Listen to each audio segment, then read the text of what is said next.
Assalamualaikum warahmatullahi wabarakatuh.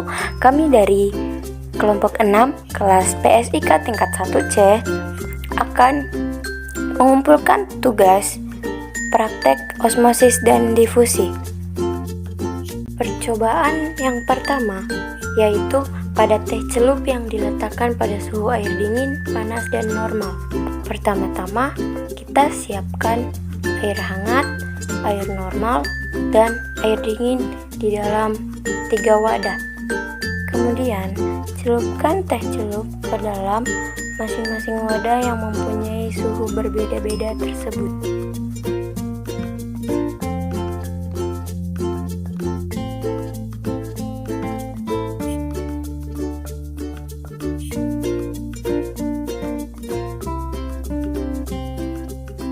Lalu kita diamkan dan tunggu selama kurang lebih 15-30 menit untuk melihat perubahannya. Dan ini selama diamati terlihat jelas pembauran warna yang terjadi pada teh celup tersebut yang berada di suhu yang berbeda-beda.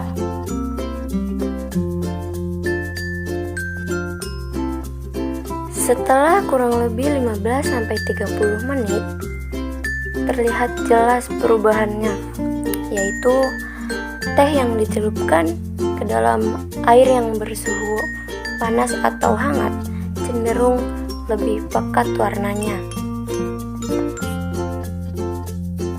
Sedangkan teh yang dicelupkan ke dalam air yang bersuhu normal cenderung berwarna lebih pudar dibandingkan dengan teh yang dicelupkan pada air yang bersuhu sebelumnya. Kemudian ada teh yang dicelupkan ke dalam air dingin.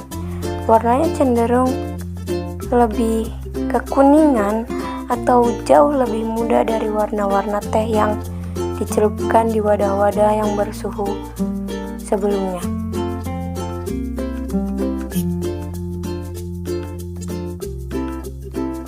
Proses difusi yang kedua adalah difusi pada kentang yang diletakkan pada air biasa dan air garam.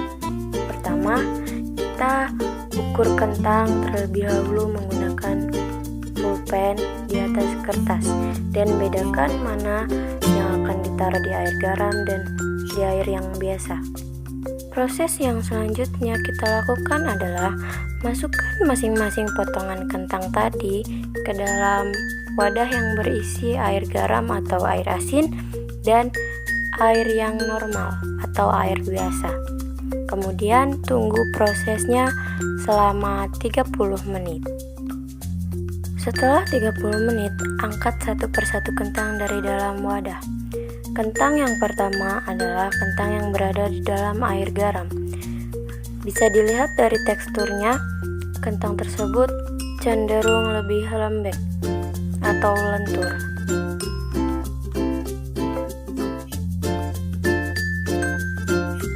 Kemudian kita lihat tekstur pada kentang yang berada di air biasa. Tekstur kentang tersebut cenderung lebih keras dan tidak berubah. Setelah itu, mari kita ke proses yang selanjutnya. Keringkan kentang terlebih dahulu menggunakan tisu. Kemudian, ukur kembali ukuran kentang pada cetakan pulpen yang sudah dicetak sebelumnya. Yang pertama adalah kentang yang berada di air garam atau air asin.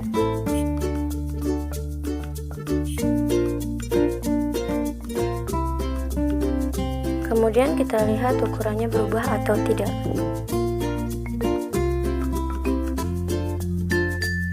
Nah, bisa dilihat ukuran kentang yang berada di air asin lebih cenderung mengecil. Kita lanjutkan mengukur ukuran kentang yang dimasukkan ke dalam air biasa atau air yang normal.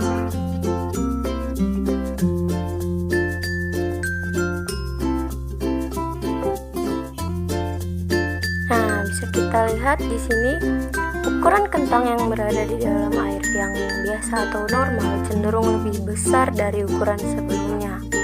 Ini adalah proses terjadinya difusi atau pembauran, atau peristiwa mengalirnya suatu zat dalam pelarut dari bagian berkonsentrasi tinggi ke bagian yang berkonsentrasi rendah. Percobaan terakhir adalah osmosis pada kulit buah alpukat dan buah jeruk. Hal yang perlu kita siapkan adalah buah alpukat dan buah jeruk yang sudah dipisahkan dari daging dan bijinya, zat pewarna atau pewarna makanan, dan garam. Kemudian, masukkan setengah sendok makan atau 1 sendok teh garam ke dalam masing-masing kulit buah jeruk dan buah alpukat.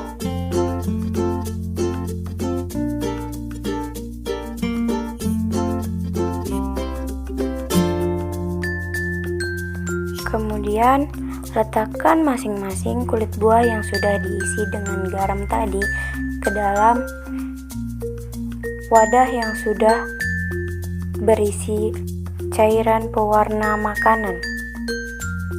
Lalu, kita tunggu dan diamkan lalu amati selama kurang lebih 15-30 menit.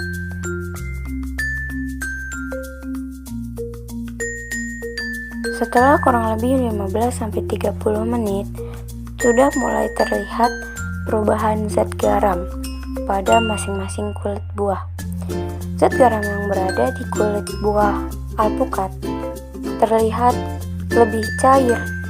Garamnya itu mencair, sedangkan garam yang ada di kulit jeruk tetap sama dari awal bentuknya, tidak ada perubahan zat menjadi cair ataupun membeku.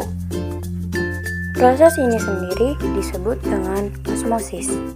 Osmosis adalah perpindahan molekul pelarut melalui selaput semipermeabel dari bagian yang lebih encer ke bagian yang lebih pekat, atau dari bagian yang berkonsentrasi pelarut rendah ke berkonsentrasi pelarut tinggi. Mungkin hanya itu saja yang dapat kami sampaikan dan yang dapat kami praktikkan di praktek tugas pertama kali ini. Kurang lebihnya kami mohon maaf. Wabillahi taufiq wal hidayah. Wassalamualaikum warahmatullahi wabarakatuh. Terima kasih.